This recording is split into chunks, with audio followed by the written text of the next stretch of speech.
Warning, prepare for the worst airplane sound effects I've ever heard in a video game.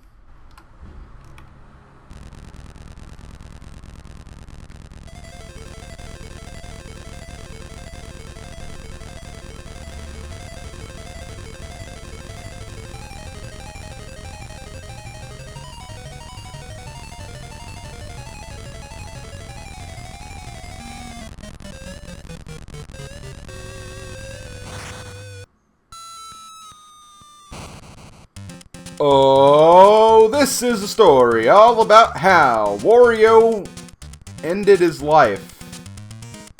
He's dead. Sorry, all you Wario fans. Hello, everybody. SlimKirby here. Welcome to my new playthrough, Wario Land 3.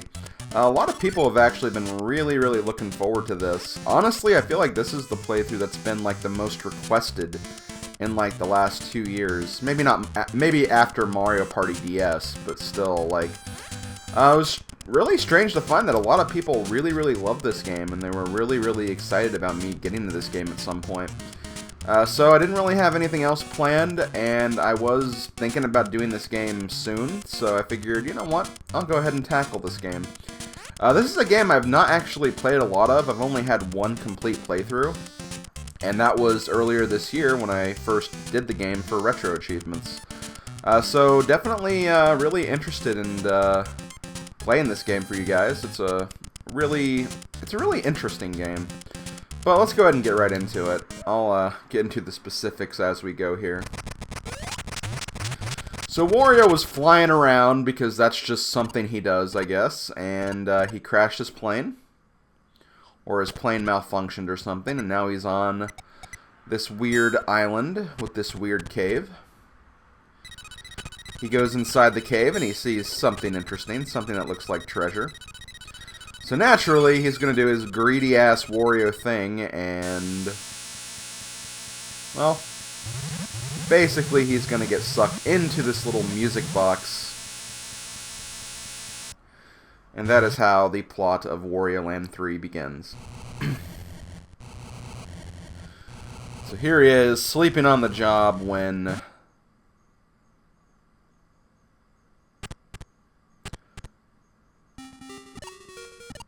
a strange, big-lipped figure appears in the background. Are you aware, Wario? This world is in the music box you were peering into. I was the god that protected this world. But one day, a wicked being sealed away my power and took control of this world. Wario, I want you to find the 5 music boxes needed to break the hidden seal and recover my powers. If you find them, I'll send you back to your own world. Of course, all the treasure you find is yours to keep. Will you help me? Well, you mentioned treasure, so of course Wario's going to be on board. And that's pretty much how this quest begins. This is the world map, and that is our first level that opened up. So you can go back to the temple if you want. Whenever you go back to the temple, basically the hidden figure essentially tells you where you should be going.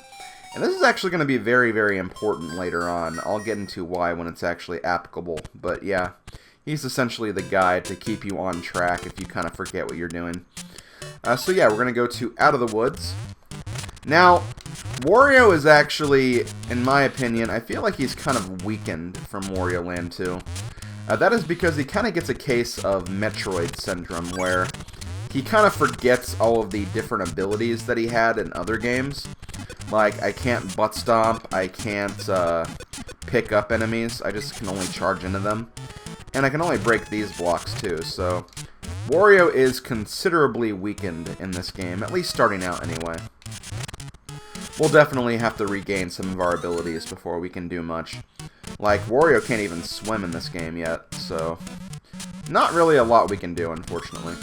So, the way this game is set up is that every level essentially has 4 exits, I guess.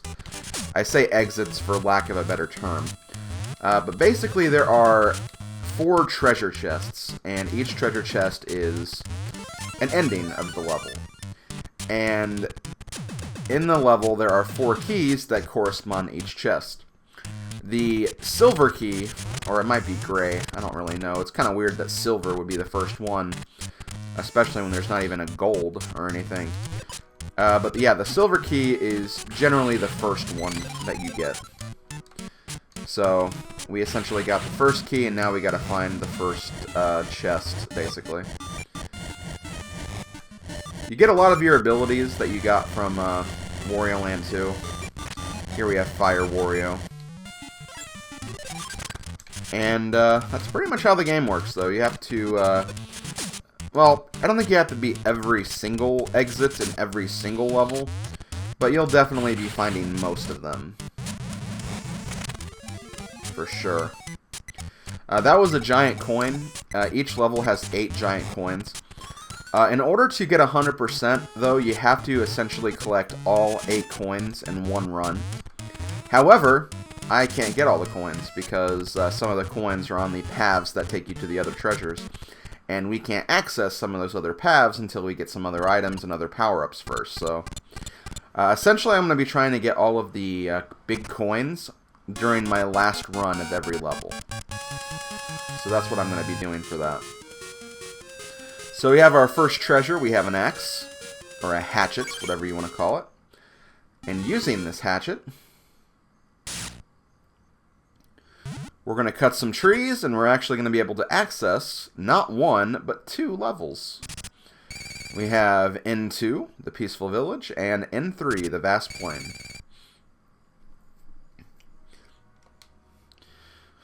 But we can't really go back to Out of the Woods because, like I said, there's not much else we can do right now. We have to come back with other items, so let's just move on to the next level, the Peaceful Village. There's also a day and night system in this game where I think it's every single time you beat a level, it'll actually change to the other. So if it's daytime, you beat a level, it'll change into night. If it's nighttime and you beat a level, it'll change into daytime. That's pretty much how it works. That was Zombie Wario, another form that was in Wario Land 2. In some cases, it being day or night doesn't matter, like in most cases. But in some cases it will matter, so definitely make sure it's daylight and nighttime during the right time when you actually need it to be that. So with Zombie Wario, remember you can fall through the floor. This is how we'll get this key. And if we fall through even more, we can make it to this lamppost, which all light basically turns Wario back to normal, so keep that in mind. So now that we have the key, we can find the exit, which I think is in here. Boom, take that. And there we go. So yeah, that's pretty much how this game works. It's just moving on to certain levels, beating levels until you get certain items that'll unlock more levels, or unlock more paths in past levels. Which honestly I think is a really, really cool system of this game. I think that the game developers had a lot of fun with creating this game and creating all the different scenarios and all the different ways to get through levels and to prevent you from getting to other levels. I think the developers honestly did a really, really good job with that. Also, that was actually Blind Wario. Whenever those things latch on to you, you can't see, which can be kind of annoying, not gonna lie. So all you have to do is just try to find a way to avoid them. Yeah, take that. We have another form right here. We have Invisible Wario. With this, we can get through these walls right here, because otherwise, if you're normal, a little gate will come down and prevent you from moving on. To turn back into normal Wario, you have to go through a pipe, I think, and there's a few other ways. I think if you get hit, you'll also turn back to normal as well. But doing this, we can actually grab this key. And, oh, okay, well we can't actually grab the chest in invisible form, so let me just jump on you. Maybe. Oh, maybe I can't actually do this. Okay, well, like I said, you can also turn back into normal by going through a pipe, so there we go. So now we gotta go back to the treasure chest, which isn't too hard, since we've made it past that gate anyway, so we're good. But yeah, like, I really do like the system of this game. I think it's really cool. It's very creative. It's very interesting. On the other hand, though, there are cases where I think it goes a little bit too extreme. Where I feel like, in some cases, like, in the fourth world, you get a treasure that unlocks something in the first world, which unlocks something in the third world, which unlocks 2 levels in the second world. It can get kind of confusing the later on in the game you get, but aside from that, though, I think it's really, really creative and a lot of fun, too, honestly. It's definitely not a bad thing, but it is something to get kind of used to, I guess. So those 2 plates we got from Worlds 2 and 3 will unlock a little cave over there, which will also unlock the way to the next level in the next world, W1. Now, if you couldn't figure out, the worlds are separated into compass directions. So the N is actually for north, and over here, we're going to the west side of the island. That's pretty much how that works. So next, we're going to go to the desert ruins. Now, it's nighttime, which I believe means you have to get the red chest in this level first. Which is okay, because the red chest is open. You can definitely do that. But to get the silver/gray key, actually needs to be daylight first. But since it's nighttime, we're just going to have to get this one first. This is one of the few levels where it does kind of depend on what time of day it is. Again, there's not really a lot of levels that force you to use that mechanic, but this is definitely one of them. I am kind of trying to avoid some of the forms of Wario, but we'll definitely see him as we go throughout the game, so you're not really going to be missing anything, honestly. Like, those little caterpillar guys do create a form of Wario, but if I get hit by that, I'll probably have to climb this entire place again, so I don't want to do that. And in here, we have the red chest. What are we going to get here?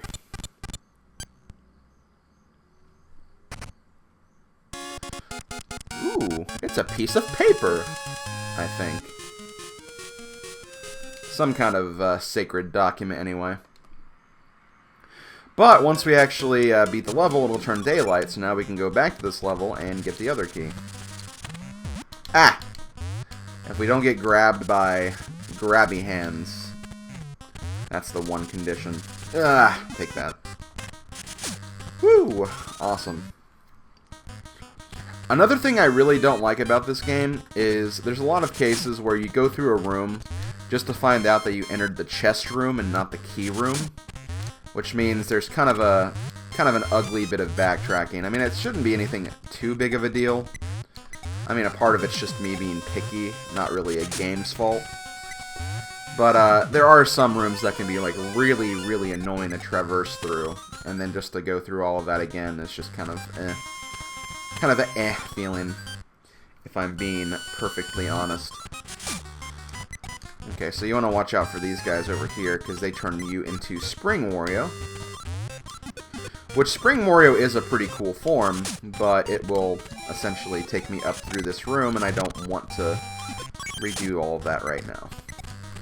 Also, I haven't really been doing a whole lot of it, but definitely try to collect coins as much as possible. Because even though I don't think coins are as important in this game as they are in other Wario Land games, they are definitely going to be necessary, so don't skip out on them. Also, whenever you see a colored coin, the color of the coin actually corresponds to what path you're on. So I actually collected a gray/silver coin right now, which meant that I was on the silver path. If you see a green coin, you'll be on the green path. If you see a red coin, you'll be on the red path, and so forth and so forth. I want to say they are worth different amounts, but I couldn't tell you what those are at the top of my head. And in there we find the other piece of that document. This level is just filled with documents, I guess. But if we combine the two, as you might expect, we'll open our way to the next level. The Volcano's base.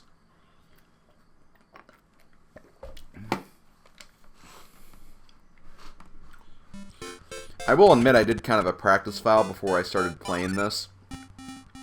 So there are a lot of stuff I actually really remember from that practice file, so that's why this beginning part's going kind of fast. If this was like me not doing that, I probably would be like a few levels behind, but since I kind of know what I'm doing, I'm kind of going through this part a little faster than I normally would. Also, how am I doing? Okay, 60 coins, that's pretty good for right now. I don't know if the music coins actually give you more coins. Okay, damn it. You probably remember this from Wario Land 2. It is back in all of its rolling glory. Oh, come on. Gotta make it through there. Gotta make it through there. Okay, I'm jumping... I think I'm jumping too early. I'm doing something wrong. Actually, you know what I'm doing? I know what I'm doing wrong. I can just jump that whole thing in one jump. So I was doing something very unnecessary. But with that out of the way, now we can go towards the chest. Which, getting this chest is kind of fun when you actually do it properly. Ah, missed it. I think that's the last jump I had to make though, so I'm almost getting it. I'm almost getting it. Just have one little... Oh, okay, I wasn't supposed to jump there. Boom. Oh, come on. Rollin', rollin', rollin'. Wario ball rollin'. There we go. I want that though. Let me see how much that gave me. Okay, that gave me 10 coins. The colored coins give you 10. When I see a music coin, I'll see if that'll actually do anything. Okay, so here we have a boss of Wario Land. If you remember from Wario Land 2, the bosses in this game are kind of interesting, where they can't actually kill you. Okay, they do actually give me 10 coins. Okay, cool. That's good to know. But yeah, the bosses can't actually kill you in this game, but they can knock you out of the arena, forcing you to start the fight over. Which is clever, but also kind of annoying, because it's like, okay, well, I already did this. Come on.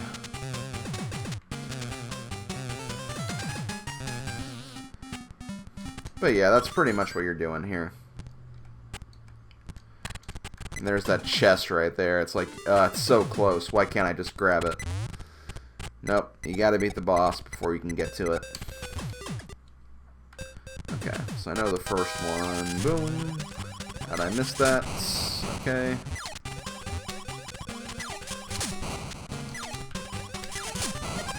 Oh, come on! I beat him too. I mean, he technically had one more phase left, but still. Well, this is going to be the boss of the first video, I guess.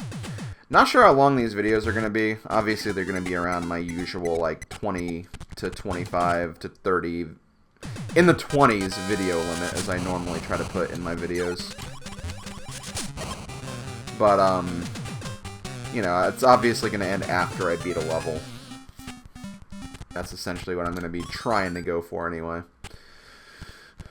Okay, come on, we can do this. We can do this, Wario. It's not really that hard.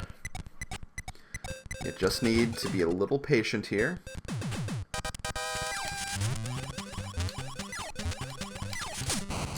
Okay.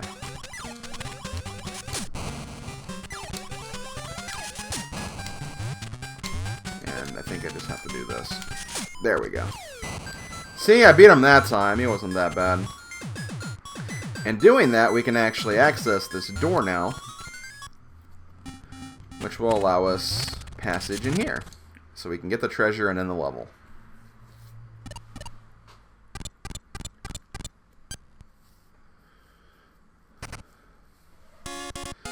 And we get some overalls! Hooray! Good, those black ones need a change. So some treasures will actually power Wario up and give him some unique abilities. This one gives him the butt stomp. Like I said, it was a very useful move in Wario Land 2, and it was kind of a shame that he lost it. But now we can actually use it, and we can go back to some older levels and use it even more effectively to open some more stuff. And the map will even show you like what levels you can revisit. So we can revisit Out of the Woods, and we can revisit the Vast Plain. So we're going to do that now. Let's go ahead and go to the Vast Plain first. And like right from the get-go, the guy's right here, so very, very useful that we got here as quickly as we did. But I am going to go down here first. I think I have to anyway. And like, this is another really annoying part, is like, I feel like like in Wario Land 2 you could like butt stomp all through here. But I couldn't exactly do that this time. I can only like do one block at a time. Maybe we'll get an ability later that will fix that, but we'll have to wait and see. So here we go. We have a mini game here. We have a golfing mini game, and these can actually be very fun. Although I'm kind of biased because I love golf. So we have a par 4. We can look over the course. We can see that the hole's all the way over here, past this rough and sand trap. And what we need to do is we need to actually get a par or better to essentially clear this. And yes, you have to actually do this. This is not for like extra coins or anything. Okay, so I think I can make this. I just have to go... There we go. Hooray! Birdie! We got a birdie. And that'll allow a block to actually raise up in this level, which will allow us to essentially get that and continue on. I think I want to get hit by this guy, though. Because up here we have the red key. And we're going to need that key to get the red chest. And yeah, if you couldn't tell earlier, we collected some red coins, which again, like I said, whenever you're on the path to one of the treasures, the coins will actually tell you what path you're on. You can kind of use that as a helpful guide if like you don't know if you're in the right place or not. But for the most part, it'll be pretty obvious on what path you need to go, so it's not really that big of a thing. If you get hit by those guys, just remember to hit the ceiling, the solid ceiling, so you can actually go back. So now we're going to go up here, in between the spikes. We're going to thread the needle. And we're going to open the red chest. So see, we can already get more treasures back in older levels. I feel like the Vast Plain is one of the first levels you can actually 100% complete. And we get a blue crayon. What is this crayon going to do? It's going to scribble on the mountain, but that's all it's going to do. I think we'll probably need to get more treasures before we can figure that out. So, let's go back to Out of the Woods, the first level of the game, and see what we can do here now. It'll be pretty obvious. I mean, once you see something you can stomp, that's pretty much going to be your indicator of what we're doing. What did that do? I guess it only gives you one coin, the gold coins, I guess. I got another one. Yeah, the gold coins only give you one. Which, kind of weird if you think about it. I mean, it's only one coin. For gold, you know, gold. Doesn't gold make the world go round? That's what some people would have you believe anyway. No! Let me go, you weirdo! Okay, so there we go. We have another mini-game over there, so we're gonna have to clear that before we can finish this stage.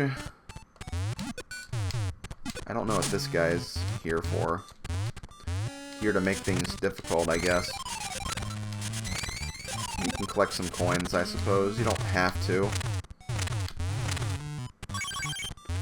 But But, you know, it never hurts to have some extras if, like, you really, really suck at the golfing game.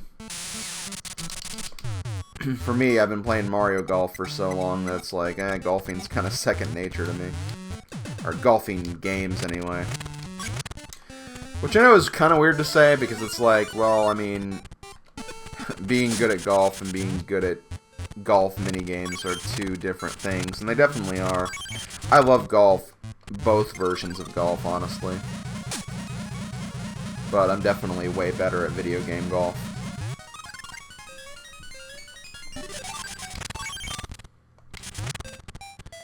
Okay, I don't want you to... Damn it. So yeah, these little caterpillar guys will turn you into Yarn Wario, which basically makes you roll around until you stop. It can be kind of annoying. But let's go in here for another round of golf, shall we? Ooh, we have a par 3. Which means if I get lucky enough, I could get a hole-in-one here. I don't think I'm gonna... Oh, no. Okay, cool. I got it. Awesome. Hole-in-one. I don't think you get a bonus for getting, like, a hole-in-one or under par or anything, but it's something cool you can do.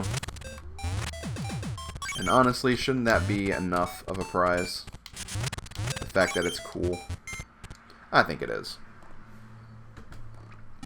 So there we go, guys. We got our second treasure from the first level of the game. And I think it's funny because the last treasure in this world is actually going to be one of the last treasures we get. So it's kind of funny how that worked out. But what did we get? We got... Looks like a genie bottle, but it must be like a storm cloud in a jar. Because this is going to take us all the way back to the second world, or the Volcano world. The West world. And it's going to create a nice pool of water called the Pool of Rain. It's also going to open up a town in chaos, too.